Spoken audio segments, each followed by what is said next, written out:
Forward. There you go. Okay, cool. All right, so we don't have a ton of people, but we're gonna get started regardless. So thank you guys for joining us. Today we're going to be celebrating both Black History Month and Women's History Month.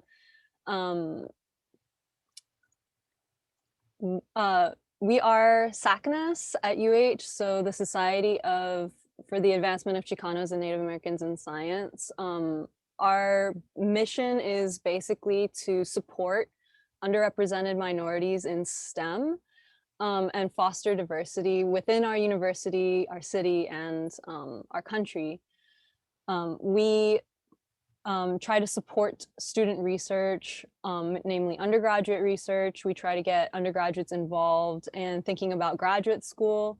And we also provide professional development opportunities as well as opportunities to celebrate the diversity in our college, such as this event that we're having right now. We have undergraduate and graduate committees in our chapter, and we have students from multiple STEM disciplines and ethnic backgrounds, and we welcome anyone to join us. You can connect with us on social media. We have game nights like we're having one tonight. So if you want to join us to play Among Us, we're playing that tonight at 8. Jake will put the link to the Discord in the chat if you want to join. So today we have 2 amazing panelists. Our first panelist is Dr. Donna Stokes. She is a professor of physics and the Associate Dean for Undergraduate Affairs and Student Success at NSM. Her research focuses on understanding the structural and optical properties of semiconductors, and her education research focuses on physics and STEM student success and teacher education. She is from Port Allen, Louisiana, and received her BS in physics from Southern University and her MS and PhD at UH. So forever Kook here. That's right, go Cougs. She did her postdoc at the Naval Research Laboratory in Washington, D.C., and rejoined the physics department in 2000. She is an American Physical Society physics teacher, Education Coalition Fellow, and recipient of the NSF Early Career Award. So distinguished panelist here. And joining us, we also have Breyinn Loftin, who is originally from Winston-Salem, North Carolina. She graduated from Hampton University in Hampton, Virginia in 2016, earning her bachelor's in chemistry with a minor in nanoscience, and is pursuing her PhD, focusing her studies on polymer networks and hydrogels, which is super interesting. I know we have a couple of other chemistry people in here that are probably really interested in stuff like that as well. She was also awarded the NSF Graduate Research Fellowship in 2018 as a second year, and is continuing her research in polymer chemistry here at UH. So we have some questions for you guys, but first I wanted to kind of open the floor to kind of ask first Dr. Stokes and then Breyinn to kind of tell us a little bit about your journey in STEM so far. And if you faced any challenges in that journey because of your race or because of your gender.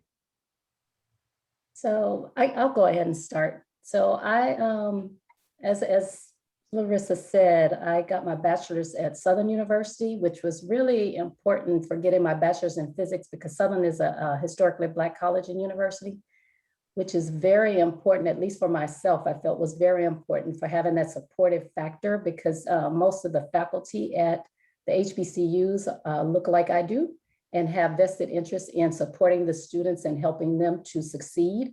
So that was very instrumental in me getting a degree in physics. And what's interesting is I didn't know I was gonna major in physics. When I was getting ready to graduate from high school, I was talking about accounting because my sisters both were majoring in accounting. And then I thought about computer science. You know, computers were very new at that time. Some people don't believe that, but yeah, they were very new when I graduated high school. And I hadn't even thought of physics, but I got a scholarship offer from Southern.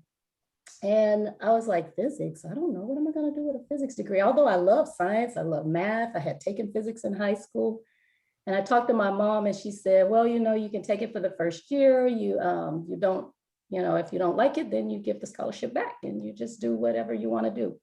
But here I am 20, 30, 40 years later, I'm still in physics. So it definitely helps to get a strong start, you know, in a STEM area. If you can have that support system in place at the beginning, it helps you to make it through any hurdles you might have coming your way as you move through the pipeline. As I said, coming from the HBCU, I didn't have a whole lot of obstacles in my way because everybody there was very supportive. But I'll probably mention later as we answer some of the questions, some of the challenges that I did have transitioning from a HBCU to a PWI, which was University of Houston at that time. It was not a Hispanic serving institution back in that time. So I'll give you a little bit more about those challenges when we answer some of the other questions. All right, Breyinn, you want to tell us a little bit about your journey? Sure, I'm still, you know, making my way, just starting my journey, really. But yeah, so I started my undergraduate career at Hampton University, which is also an HBCU. And I too knew that I wanted to go to an HBCU because a lot of my family graduated from historically Black colleges, and I knew I wanted type of environment for my undergraduate degree that was very important to me as well. And so I started there as a PhD, or sorry, as a chemistry major. And then from there, I decided to go on and pursue a PhD in chemistry as well, because I felt I needed to know everything there is to know about chemistry in order to basically solve like real life problems using chemistry. I was very fascinated by how chemistry actually is applied to a lot of everyday things that people don't really notice. And so I went on to pursue a PhD in chemistry and with a focus in polymer chemistry. And what's interesting is actually I started my career at Vanderbilt University, where I joined Dr. Hart's group to study polymer chemistry and polymer networks. And then after my first year, we traveled to the University of Houston, and that's where we currently are now. We had to start up the lab here on site. So that was pretty interesting, but yeah. Awesome. All right, so we're gonna start with the first question. Is there any one single thing that someone has done to help you out throughout your academic career, or one person that has like consistently helped you throughout your academic career? If so, what are ways we can advocate for our peers in a similar manner? Okay, I can start that. So for me, I never had one person that, you know, stood out to me that helped me in my academic career, but I had people who helped me at every different stage of my career. So as an undergraduate, I relied a lot on my peers, the students who I was in class together with. We studied together. We did just about everything together. We graduated together.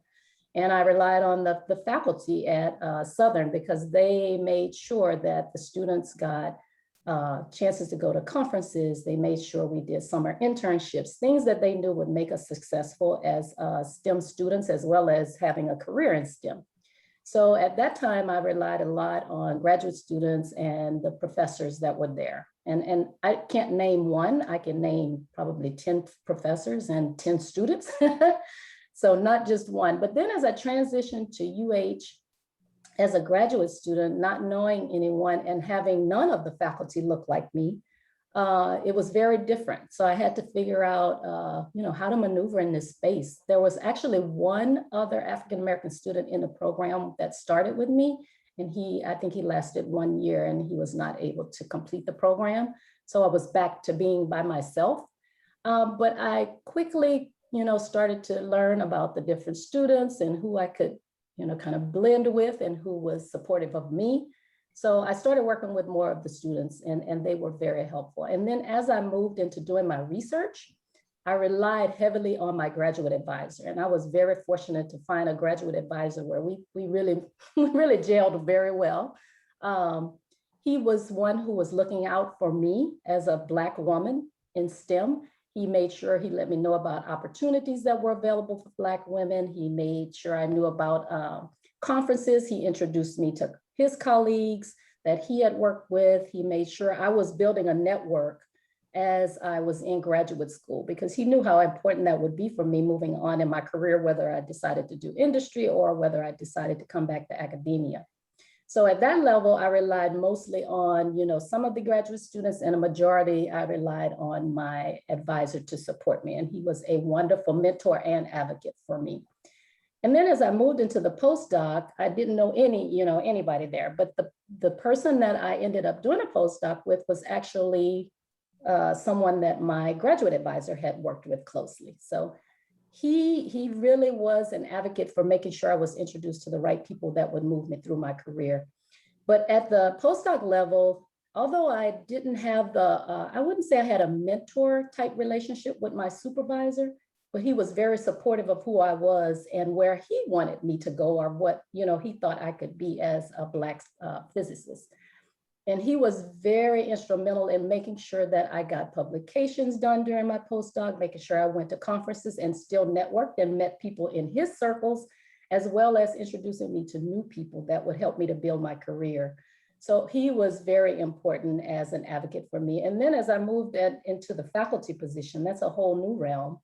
And it was really interesting for me because I came back to UH where I actually did my degree.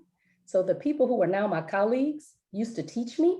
So it was a really weird situation for a while. And I really was apprehensive about it when I first started. I was like, oh my gosh, they know what I know. They taught me, they're gonna say, why is she here? Or, have some opinions about me being a faculty. But I actually found several of them who I had taken their classes who were very impressed by my work, who were very supportive. And they helped me to make sure that I was doing the right things as an early career faculty member, so that I could make sure that I could stay here as a faculty member and get tenure. So my advice to students is to know that you won't have this one person, maybe. You might have, of course, we all, I think, have our parents and our families who are always there. But in your career, you'll probably have people at every stage who will actually help you to get to the goals you want. And you want to align yourself with people who are going to be your advocates or your allies. Allies and advocates and mentors are three different things. And students really should recognize that. If you have an advocate, they're going to make sure they're introducing you to things that will help you advance yourself. Allies will be there to stand up for you when something is not quite right, or they feel like they need to speak out for you, or introduce you to something new. So you need to make sure you have all three of these at different stages in your career. That's awesome advice. All right, Breyinn, you wanna weigh in? Sure, that is great advice that I'll probably take heed to myself, honestly. But to piggyback off of that as well, I also didn't have just one single person to rely on. So when I started my career at Hampton University, I was fortunate enough to start doing research early on. So the summer after my freshman year, I did a summer research opportunity at the University of Cincinnati. And then ever since then, I have been doing research nonstop, both at Hampton University and at other institutions. And so because Hampton was a very small university and it was more academic based, I was able to go on and get that type of experience of a big PWI every summer to be immersed in that type of environment, and also come in contact with great advisors at different institutions who now can play a role as a mentor for my academic career. And so a lot of those people I still keep in contact with to this day. And so even at my home institution, one of my most influential, I guess, advisors at my home institution, she developed a program for nanoscience to be brought on campus through all STEM majors. And in that program, it was meant for freshman or incoming freshman, but at the time I was a sophomore. And so because I had already I was already at the institution and I had already had some research under my belt and was looking to do more research on campus, she looked to me to kind of pioneer the program. And so because she was such a great advisor to me and helping me matriculate through the program, I was able to do the same for the incoming freshmen or the people who came in behind me. And so I think a good way to, I guess, advocate for others is to pay it forward. So, you know, whenever you come in contact with a great mentor and you can take things from them, both take, you know, just even professionally, just pay it forward to the generation behind you or even to your colleagues next to you. That's also awesome advice. All right. The next question is, while it helps a lot to receive encouragement and support from peers, friends, family, and others, imposter syndrome is still a huge deal and it can bring us down despite outside encouragement. Is there anything that helps you motivate yourself and push away the thoughts of, I don't belong here? I don't mind starting actually, because I feel like this question is kind of near and dear to my heart because this is something that I struggle with for a while, actually. I feel like I've just now really got a full grasp of it or overcoming it really. But I think honestly, what I do personally to stay motivated is I actually have a list of affirmations that I keep at my desk that, you know, are like little positive notes that I like take a glance at throughout my day to remind myself, you're supposed to be here, stay positive, keep going. You know, research can be very challenging and daunting at times to where most of the negative thoughts want to consume you. So I do have to take, you know, a quick peek at my affirmations on a day-to-day basis. But recently, someone gave me a great piece of advice when it comes to imposter syndrome. And that was, a lot of the times people only celebrate or acknowledge their accomplishments and they don't really mention what happened behind the scenes or what it took to get them to that point. And a lot of times we judge or we only compare what we see at face value, or if we're in a position, we idolize the standard that we have in our mind. When in actuality, we should also take a look at the journey that we took to get to the point that we're in, and really celebrate the accomplishments that we've made to get to the point that we're at. And in doing so, you realize you are here for a reason. You know, the steps that you took here make you qualified for the point that you're at. And I think that was a really great piece of advice that I have to also take for myself and use daily, really. So hopefully that helps someone else out there. I could have used that a long time ago as well. Yeah, I like this idea of affirmations. I had not been a person who used affirmations, but I went to a meeting recently, and one of the speakers was talking about having these affirmations and doing almost exactly what Breyinn said to do, just put them out there so you can see them daily.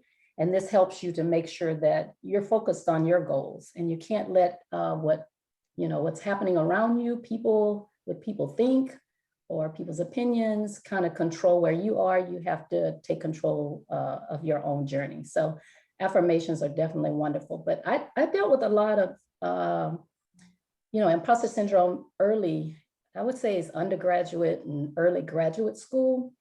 As a physicist, there are not a lot of people who look like me. I think I'm like the 53rd Black woman to get a PhD in the US in physics. So 53, okay, and I'm there. So I would go to conferences and it would be so uncomfortable because there were only a handful of people that looked like me. And then oftentimes the people who looked like me from the outside, when they spoke, they were international students. They weren't even American. So there were even fewer who were American and looked like me.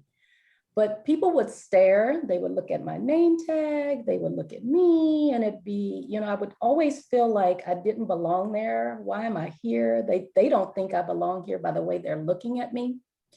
But after a while, I realized after giving presentations, answering and fielding questions and doing what everybody else was doing, that I did belong there. I was doing exactly what everybody else was doing. I had the same knowledge as everybody else, and I could hold my own in that environment. But it took a long time for me to have the confidence that, I actually, belonged there and could have conversations with other physicists. But something that also helped me was attending conferences where there were a lot of people who looked like me. We have a National Society of Black Physicists. And when I went there, I saw so many people that looked like me. I had conversations about physics with so many people that looked like me who wanted to do the same things that I wanted to do. So that helped me to kind of give me a sense that, yes, I do belong here. We all belong here. We just have to figure out how to make it work when we're in an environment where we're the only one or the one of two. That's something we've been dealing with forever. I'm still dealing with that today. I am the only Black female in physics. And up until last year, I was the only Black faculty, tenure track faculty in the whole College of Natural Science and Mathematics until a few years ago. There's another Black male professor in physics, and we have some non-tenure track teaching faculty in the biology department. But there's only less than 5 of us in the whole College of Natural Science and Mathematics. So I still deal with being the only one in a lot of places I am in, a lot of spaces, meetings, etc. So you really have to understand yourself, have the confidence in yourself, use those affirmations to get you through the tough moments so that you can survive. And believe me, I can guarantee you this won't, it won't be the last time I'm in a room where I'm the only one that looks like myself. So I have to really, I won't say condition myself, but make sure I have the right mental state and frame of mind so that I can deal with that in a way that allows me to see that I do belong here and I'm going to be here and I'm going to be a person who's going to contribute now that I'm in this space. Is there any advice that you can give people who are like wanting to have that confidence but can't really bring themselves to feel like, hey, like I got this, I belong here. None of y'all can tell me otherwise. Right. Use the spaces like this one. This space has people, for instance, Latina students who may not see a lot of faculty in front of the classroom that look like them, or African-American students who don't, especially in STEM.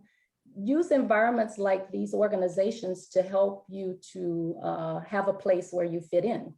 Like I said, once I went to the National Conference of Black Physics Students, it really changed my focus because I saw all of these people who looked like me, who talked and did so many things that with physics that I didn't think there were others like me out there. And use that environment, give presentations, do posters so that you can build your confidence amongst students who make you feel comfortable when you're in the room already.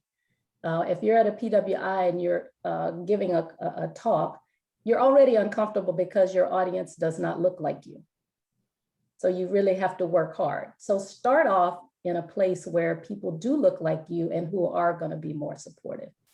Mm-hmm. I guess that is really where organizations like SACNAS, like we have a national conference as well. So I know that definitely helped me when I was doing my first ever research presentation was at SACNAS. Yes, definitely. All right. So the next question is, was there ever a point where you considered leaving STEM? And if so, what encouraged you to persevere? When you love something, you love it.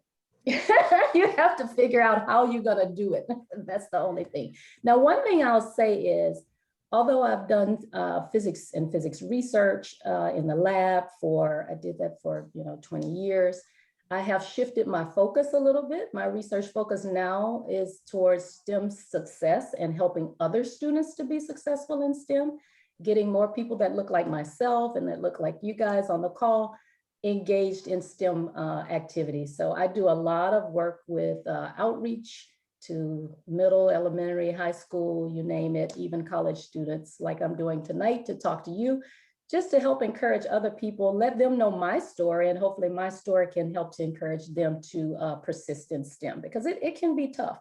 It can be tough. Yeah, I would agree.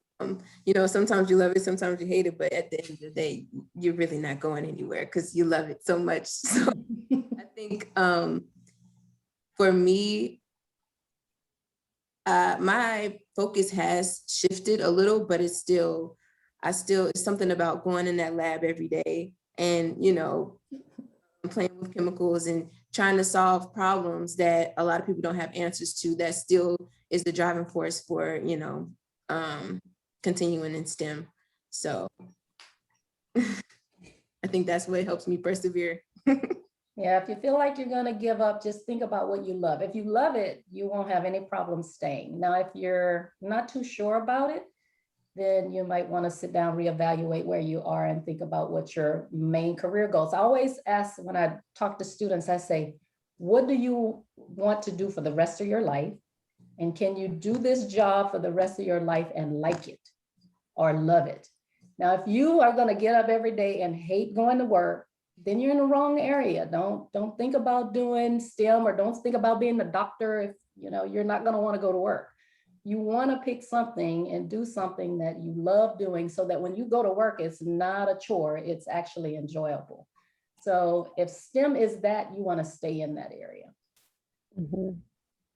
Definitely. I think I agree with both of you guys there.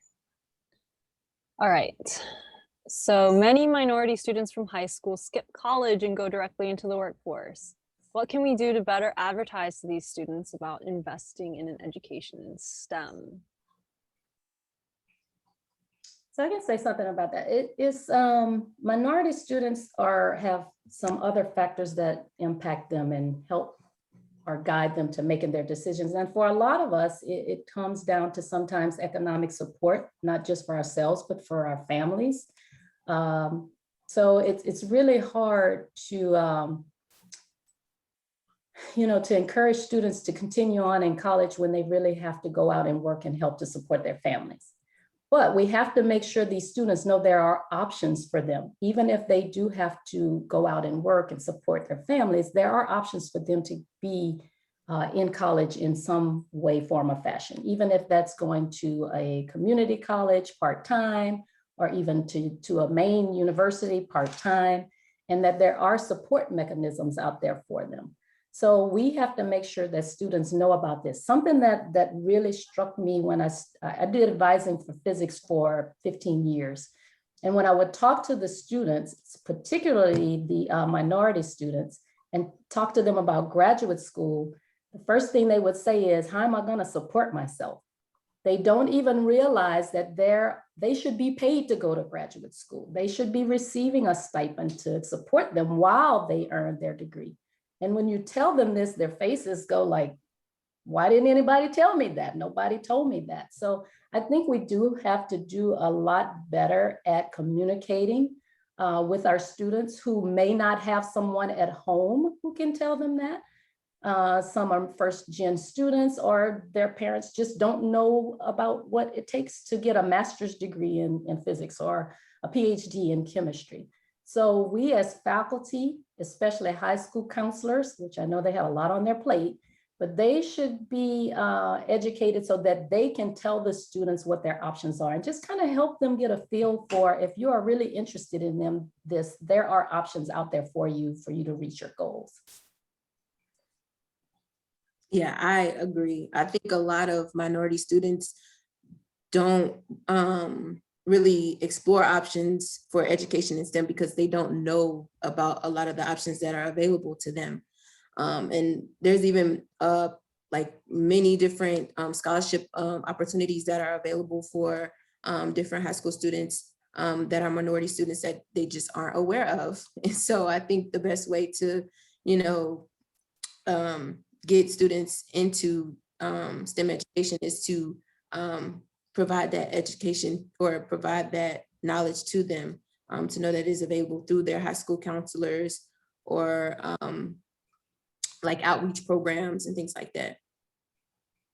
All right, well, I'm going to piggyback off that question. I'm going to skip this second question for the moment and go to the outreach question then. So SACNAS, or at least the graduate committee, has been doing a couple of events that reach out to high school students.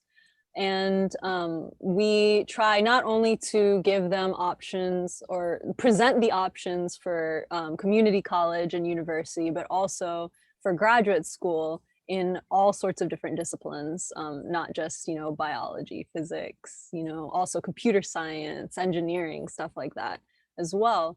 What do you guys think would be the most effective form of outreach for us to reach these minority high school students around the Houston area?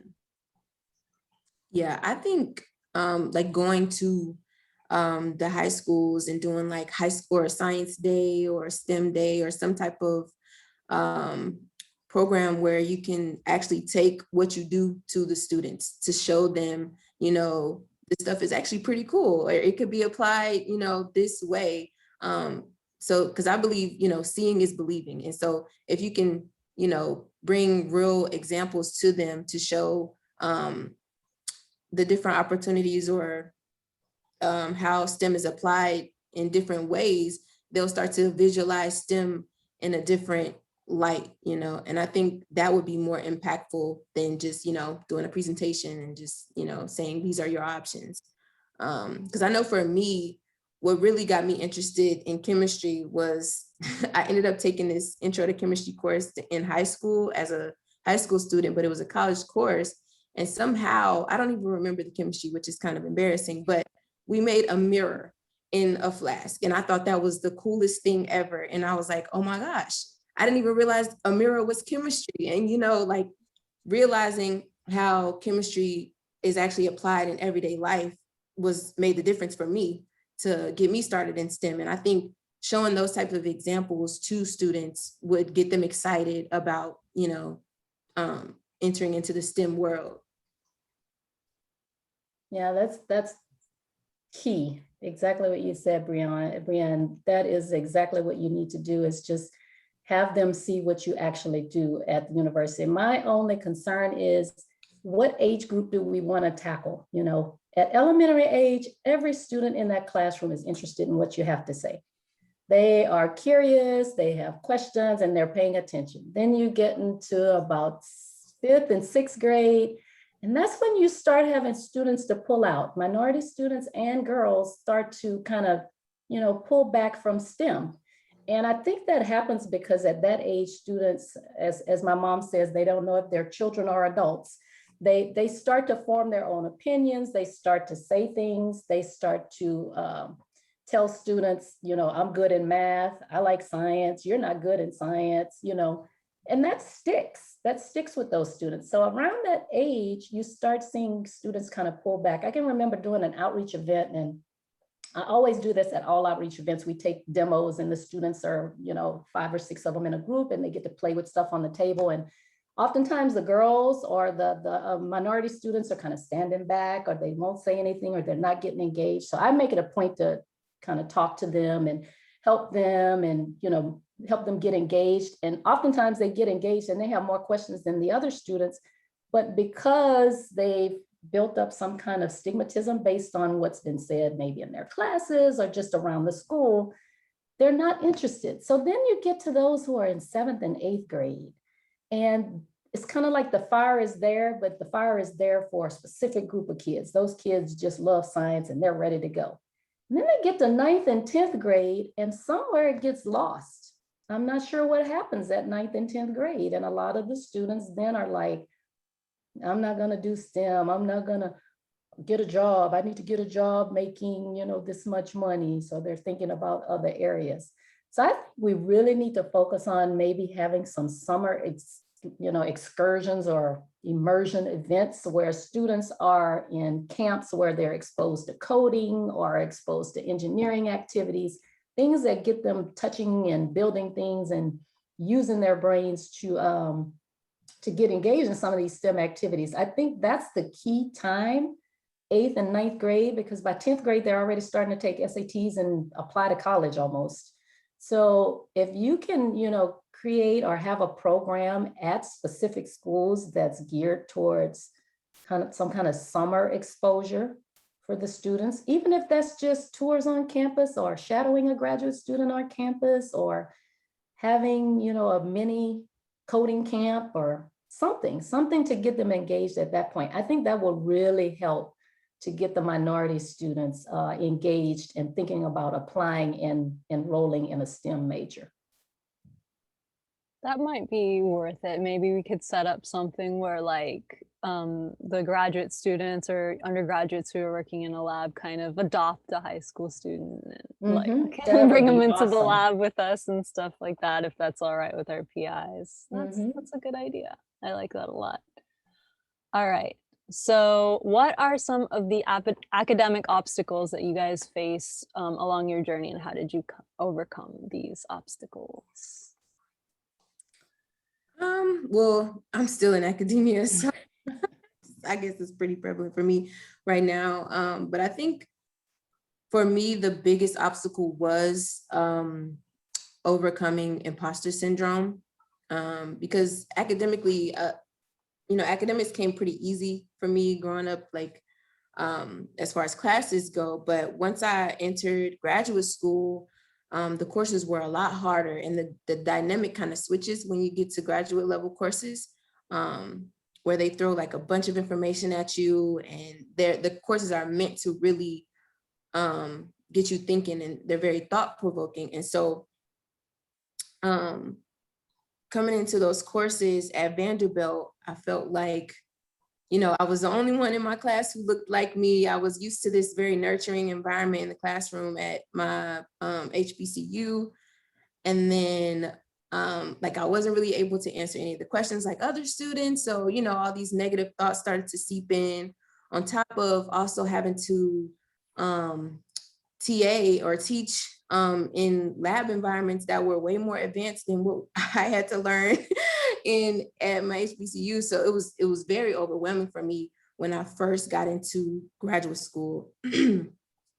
And again, I just felt like this was not meant for me. Like, I don't think I am really supposed to be here. And it really took for me to switch that mentality. And I think one thing that triggered that was I actually had a conversation with one of the professors at the time, who was actually like the only, or was he the first Black professor at Vanderbilt University? Don't quote me on that, but he's there right now. And in the chemistry department specifically, sorry. But he actually told me, you're performing just as well as your other classmates. And I guess it actually took him saying that to me for me to realize, we are all here on the same playing field, and no one is one step above me. We're all equal. And I had to realize that being in this place was where I was supposed to be, and literally switching those negative thoughts into positive thoughts, and not letting those stigmas, really seep in. I had to get rid of that idea that, my HBCU education was less than whatever other education my colleagues had, when that is not true. We all have the same ACS certified chemistry degree that got us here, and I had already done a lot of research experiences that also, gave me the knowledge that I needed to be in the place that I was in. And so instead of looking at things at face value, I had to switch my mentality in order to absorb all of this knowledge that was being thrown at me, instead of letting it sit on top and become overwhelming. And that's something that I'm still working on. But I was able to push through once I made that recognition and complete those courses, and then go on to do my research as well. So yeah, that was one of the major academic obstacles that I faced. Yeah, Breyinn, when you were talking, it sounded like you were telling my story. It was identical. So going to the HBCU, as Breyinn did, I did research starting in my second year, and I did research every summer. And then I transitioned to University of Houston. And when I was sitting in my electromagnetism class, I can remember I was sitting there and just kind of looking around at the students who seemed to be very engaged and knowing what they were doing. And some of the stuff that the professor was talking about, I had no clue what it was. I was like, what? what? And then after about a week, I was like, I don't know what they're talking about. And it's not that my HBCU didn't prepare me. My HBCU just didn't cover that much material. I hadn't had that part of the material that they expected me to know when I got to UH. So one thing I got over really quickly was the fact that I realized I didn't know what was going on. And I went straight to the chair of the department. And I told him, I said, I don't know what they're doing in the class. The math level is not at the math level that I know. And what should I do? And he said to me, I'm glad you were, able enough to come in and tell me this, because you could have sat in that class and failed and might have been the end of my graduate career. But he told me, he said, what you're going to do is you're going to drop the course, the graduate electromagnetism course, and you're going to go back and take the undergraduate version of the course. And I said, okay. And that's exactly what I did. But it gave me the footing that I needed to be successful in the program. Had he not said that, had he said, well, I don't know what you're going to do, you're just going to have to tough it out or learn on your own, I may not have finished the physics degree at all, because that course could have broken me down, and had me not there. So that was a huge challenge for me, accepting the fact that I didn't know something and being able to speak out about it and let somebody know that I didn't know what I was doing and I needed help. But I got the help that I needed. And very quickly after, in other classes, I realized that, yes, I was on the same level as everybody else. It was just that with that course, I had not gotten the appropriate math preparation that I needed from my HBCU. And like I said, not because they didn't teach it to me in an appropriate way, it's just because they didn't cover that much material. So that's a challenge I think a lot of students who do transition from HBCUs have.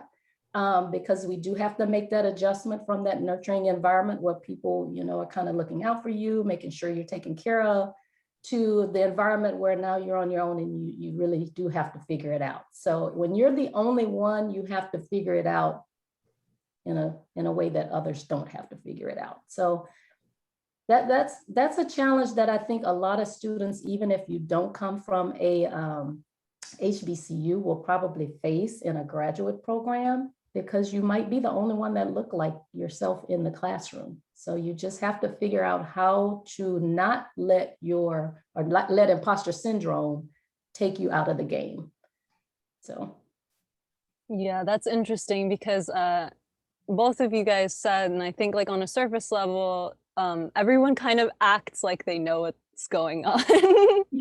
But it takes like one person to come out to the rest of the group and say, I don't know what's going on. And then a bunch of other people are like, oh yeah, I don't either. So I guess it would be beneficial for graduate students to communicate more with each other and realize like, hey, we need to like help each other out here, because none of us know what's going on. Exactly. That's very true. Yeah, that's how I started forming my first study groups for classes, was when, after I said what I didn't know, then other people were like, I don't know either. And then next thing you know, we have a study group. That's awesome. All right, let's see. We have specific questions for you guys now. Dr. Stokes, have you noticed any change in the way Black and female faculty or students are treated in STEM during your time as a student and as an instructor? Well, I'm still the only Black female in the college just mathematics as a tenure track professor. So a lot of things have not changed. The thing that I would say has changed is awareness. People are more aware of the,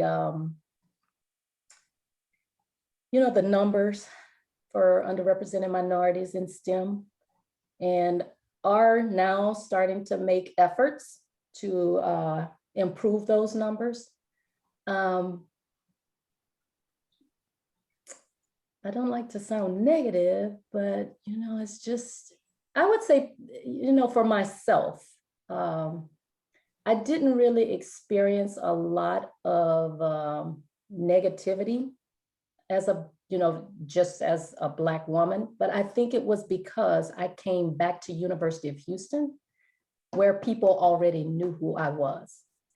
So there was kind of already a bar set, and there was no real room for them to have any extra extra things to be doing or saying, or things to be occurring that would make me feel like I didn't belong there. I still see the same things though as an instructor. When I look out into my classroom, I don't see a lot of students that look like me.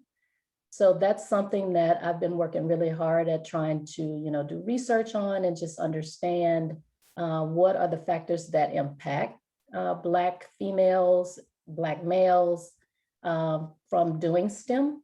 So, and doing a lot of outreach to just talk to people and try to encourage them to get engaged in STEM. So some things have changed, but a lot of things have not changed. Demographics still look the same in my eyes across STEM, but there are a lot more people who are aware of the demographics and are willing to do something about changing it. All right, Breyinn, did you face any specific challenges during your undergraduate due to your race and or gender? And is that different from what you've experienced at UH? So again, being that I went to an HBCU for undergraduate, everyone looked like me. So I didn't really face any adversities at my home institution, but because Hampton was more academic focused, there wasn't a lot of research opportunities available on campus. And so because of that, I had to go elsewhere to do research if that was what I really wanted to do. And so, like I said, I was fortunate enough to get those opportunities to spend summers at bigger PWIs. And so I think in that it was kind of like it was almost like a culture shock, but not so much. It was just, I had to adjust to the environment of being in a lab space with a more diverse group. And it was diverse in, gender, race, and even nationality. A lot of international students were in those labs as well. And so it just took some adjusting to, but most people were open, and a lot of those PWIs were used to getting summer interns. And so that type of transition was pretty easy. And so because I was able to have all of those experiences throughout my undergraduate, transitioning into UH or even Vanderbilt was a little easier. It wasn't as much of a culture shock in that sense. So I haven't experienced any direct challenges that were specific to my race or my gender. It's just, I've gotten used to being the only one in that space and, having to adjust to it, really. So would you say maybe the challenges are more like mental, like internal challenges rather than like external? Yeah, definitely more internal, and trying to keep that mentality that, you are supposed to be here. You are just as qualified, we are all equal in this space, and, being able to persevere through that, really. All right, so for both of y'all, in your opinions, what has been the largest challenge that you have faced as Black women in STEM? And is there anything individuals can do to help alleviate these challenges for future generations?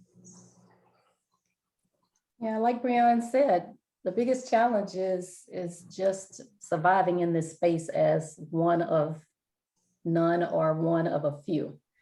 So getting past, your own thoughts in your head, not letting other people's opinions and or words guide your own behavior. Be confident in what you know and who you are, and don't let that be deterred by anybody.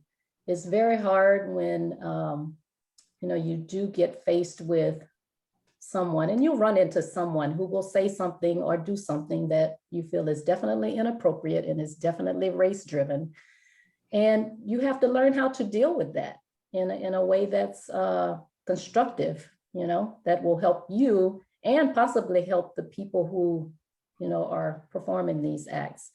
But it's all about you know, just being able to survive and knowing who you are, being confident, and knowing that you belong here. And sharing your science. That's what we're all here for. It's the science that's driving us, and sticking to that part will help you to get through. For future generations, just know that there are a lot of people who came before them. I won't say a lot, but there are people who came before them, and they should rely on those people. Make sure they reach out to people who look like them, who may have been in their shoes or where they want to go. And also just make allies, not necessarily people who look like them, but just make allies who are there to support them along the way. Because the majority of the allies and advocates I've had beyond undergraduate were all white men. So there are people who are out there who want to see you succeed and want to support you, can give you advice and, you know, move you along in the pathway. But you have to make sure you seek those people and be open to talk with those people and have them serve as supporters in your career path. So just trying to survive. Yeah, I definitely agree with everything Dr. Stokes has said. Again, a lot of the advice she's given, I'm gonna, you know, take with me as I move forward in my career as well. And yeah, I think that is the largest challenge, is that, you know, Black women in STEM are just few and far between. And so anything we can do to increase the number of us by representation or outreach or whatever the case may be, I think is would help in future generations. All right, well, thank you guys so much. I'm gonna open the floor now for anyone else who wants to ask questions that we don't have on our PowerPoint. So if you want to type in the chat, we can read off the chat, or if you want to unmute yourself and ask directly, you can do that as well. Don't be shy. We only have a couple minutes left anyway. I have a question. Y'all hear me? Yes. Yes, go ahead, Emma. Thank you. So thank you, Dr. Stokes and Breyinn. I find it always such an enlightening experience to hear people talk about these things out loud, and it's just really encouraging. And I have a question. I saw that you both come from HBCUs, and I can't say that I know a lot about HBCUs, but from the little I've read, I hear the same things, that they're very supportive environments, you know, and then of course you're not the only one who looks like you. And I'm wondering if there's some, what things, because what I'm starting to think now is, from what I've been reading, is I think we need to take lessons for our undergraduate base. We need to take lessons from HBCUs if we really want to start making a change for minorities. If we're trying to change a more systemic way, not just trying to pick out people we want, already really talented people. We should use what we know. And I think what is something that is known and probably is not touched on is HBCUs, and I'm just wondering if you have any comments on that. I agree with you 100%. And there are a lot of data that supports that HBCUs graduate the largest number of students in particular areas like physics and chemistry and biology. A lot of those areas, maybe not biology, but chemistry, physics, and maybe one other, I can't remember. But they graduate large numbers of students, minority students in these fields. And for whatever reason, there are not a lot of PWI institutions are looking at what they're doing because they put a lot of it based on, it's just a nurturing environment. They have smaller classes. They have a lot of things that larger institutions can't, they don't have. They have intro classes of 500 at the PWI, and at the HBCU it's 25 students or 30 students. So this is something that, baffles me as well. We definitely should be learning from them. But what I think we could do as U of H, we're a Hispanic serving institution, which means we have a large population of Hispanic students, is we need to learn from these HBCUs what they're doing and how that can transition to a Hispanic serving institution to help these students as well. And when you help one student at the university, you help all the students, regardless of race. because you're starting to put in place programming that supports the student to earn the degree. And that's what we need to look at. What are these specific programs that are in place at these institutions that is helping them? One thing I know that, in my opinion, is just that nurturing environment, the faculty actually engaging and liking the students and wanting the students to succeed. I've talked to lots of students who feel like their professors don't want them to succeed. They told them on the first day of class, "There's too many of y'all in here and some of y'all are going to be gone by the end, because, this is this class." But we need faculty who are nurturing and who can, we don't have to hug our students all the time, but we want to make sure we're putting in place and talking to them in ways that helps them feel like they belong here and want to continue here. So I don't, you can't change people. We can talk about that. I have an idea. I'm writing this article for our faculty newsletter about kindness. I've been writing it for 2 weeks, so it's going to take me a minute. But just how a little bit of kindness goes a long way with students. If you show a student you care, you're interested, you're engaged with wanting them to succeed, you'd be surprised at how well that student actually performs and how much they want to put into the classes. So there's a lot to be learned from the HBCUs. You're all right, Emma. Yes. I definitely agree with everything. And just to add to that, that whole nurturing environment. And so the professors at Hampton, they really, like I said, they really wanted us to succeed. And so they made sure we were made aware of the different research programs that were out there for us that we could participate in. And they encouraged us to apply. They encouraged, that type of motivation helped move us forward. And actually the success rate for HBCU graduates is a lot higher than Black students at PWIs. And I think that has a lot to do as far as like the professors and the environment, like encouraging and pushing us forward. And recently I was featured in an article about what could PWIs learn from HBCUs as far as chemistry goes. And in that sense, from what I've noticed at U of H, a lot of the undergraduates don't partake in research at all, which is very astounding to me because I'm like, well, how are you going to study chemistry and not do research?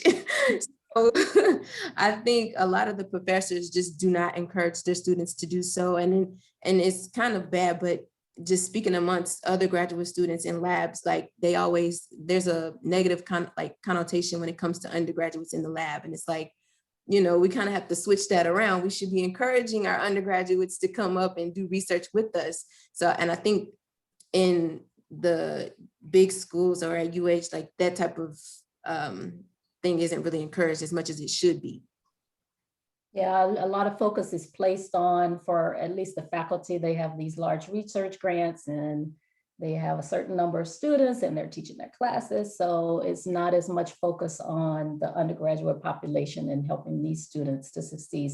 Now, I think there are a lot of faculty who would love to have, students in their labs, but there are far more students than there are faculty who can take them. So I know there's not space for everybody, but that's when, you start looking outside of your institution. Like the HBCUs, they made sure we knew about other opportunities at other institutions, and they use their connections and collaborations outside of the institution to help students to get engaged in those activities. So that is key. That research component is really key. Students can get engaged because HBCUs don't offer that to us at all. We had no huge research labs and things that we could do. Right. So we had to get it outside of the institution. But I can tell you, it's no cakewalk at the HBCU because I love to tell this story of two examples. I had a chemistry professor, and this is how nurturing comes in. I was one of her top students in her class, one of those geeky students at the front. And I did not show up for my final exam. The campus is not that huge. So she sent a student looking for me. I'm in the lounge, the physics students lounge studying. And they're like, you missed your exam. Professor X is wondering, where are you? And I was like, I thought the exam was tomorrow. Okay, panic, panic, panic. I go over to the professor and she says, no worries. You're a good student. Come take the exam tomorrow in my office. Had I done that here at UH, might not have seen that kind of response. I don't know. Some faculty will, some faculty may not. But that's the kind of nurturing environment that we had. They knew me, they knew who I was. And they were like, she wouldn't just miss her exam. And I actually just missed my exam. I got the wrong date. What the heck was I thinking? But then I had, and this is ironic, that my physics professor was actually the husband of my chemistry professor. I had an exam in his class and I told him, I said, I'm really sick. And he was like, I don't care, you have an exam. I said, oh my gosh, I have to go and take this test. So I got up there, I went to his office and I'm like dying. And I'm like, I'm really sick. And he said, I don't care, you have to take the exam. And I took my exam like this, with my head on my desk, and I took my exam. And he said, I don't, and he just said it straight, I don't care, you have your responsibilities. You had to take your exam. You knew you had your exam. You don't look like you're dying here, so you can take your exam. I took my exam. I don't think I got the best grade, but I passed with, a good grade that was, for me, I like A's and B's, but I probably got like a B+ or something. But that's the kind of environment you had at the HBCUs. And if we had faculty on both of those levels, there can be a little bit in between, maybe too, that really show they care for the student. But that's that professor who told me take this exam is the same professor who helped me get a summer intern my sophomore year. These people care about me. He's not being mean to me. Yeah, I know he cares about me. So it's a different environment, and we could have just a little bit of some of that mentality at the bigger institutions. It would help our students to feel like they should be here. I look forward to the day that the institutional culture integrates some of Me these. too. I'm working hard. All right, does anyone else in the audience have a question for panelists?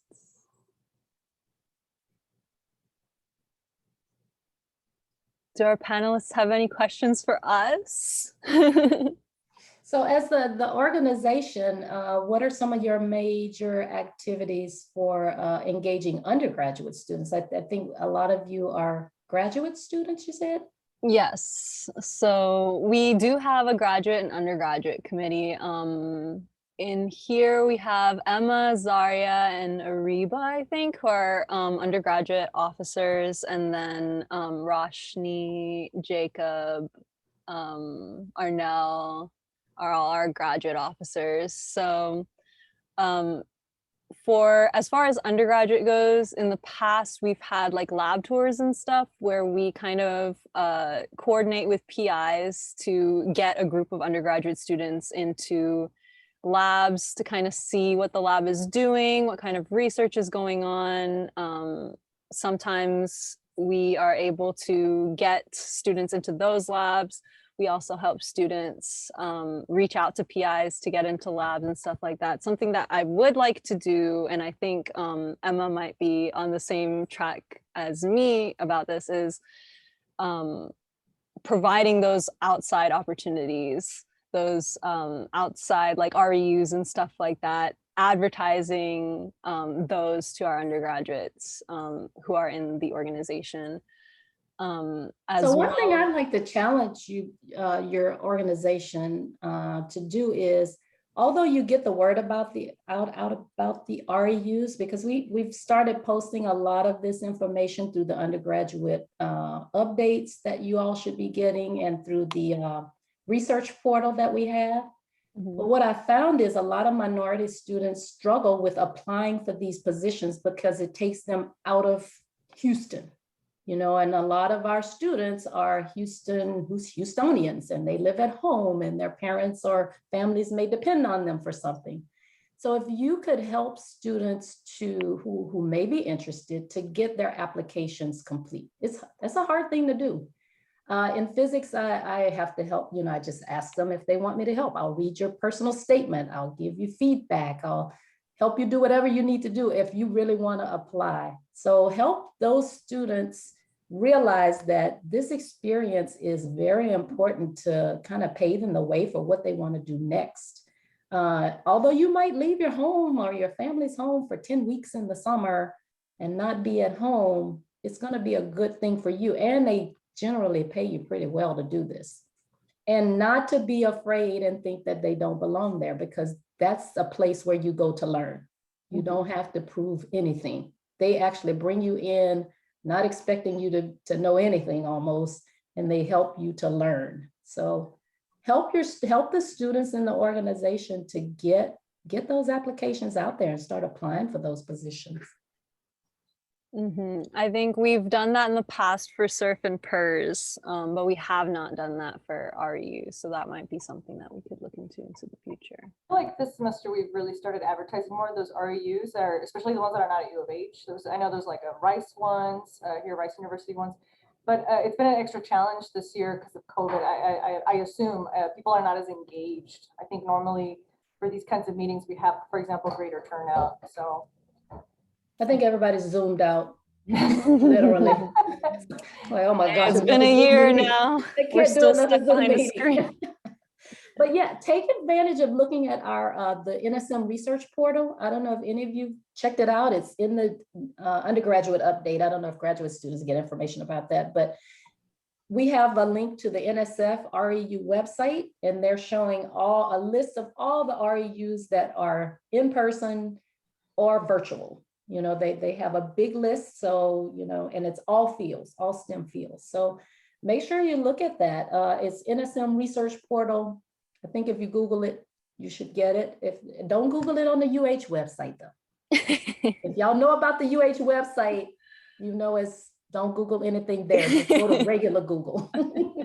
And you should see it. And we try to, you know, just put every opportunity that comes our way on that site. So, you know, students can start applying for these positions, because for biology, we just don't have enough lab space to even accommodate a third of the students because there's so many of them. But in the smaller departments like physics and chemistry and math, we actually can accommodate quite a few students on campus, and there are lots of opportunities out there off campus. Awesome. I know we'll probably definitely look into that because we've been trying to make those REUs readily accessible for everyone. Right. All right. This is a great conversation. You'll have a great group, so continue to keep up the good work. Doing our best in the face of circumstances. Yeah, once everybody gets, you know, over Zoom and Teams, I think we'll be okay. I don't know. I'm kind of zoomed out too. Yeah. All right. Is there anything else from our panelists or audience? I think I put the right link in the chat. Okay. I Googled it on Google. Thank you. All right. Anyone in the audience who is interested in engaging with SACNAS in the future, Jacob put the Discord link in the chat so you can join us through there. We do advertise the REU opportunities on the Discord, as well as doing social stuff like game night and professional development stuff like CV, grad school application reviews and stuff like that as well through Discord. So if you want to join, the link is in the chat. You can also sign up, Emma or Jake, if you want to put our website up there. You can sign up for our email list and keep up with our events on the calendar on our website. And other than that, thank you so much to our panelists. You guys are inspiring. We love y'all. Thank you so much. Thank you for having me. Yes. So that's it for today. Thank you guys so much for coming, and we hope to see you again in the future. All righty, y'all have a good weekend. Thank you. Bye.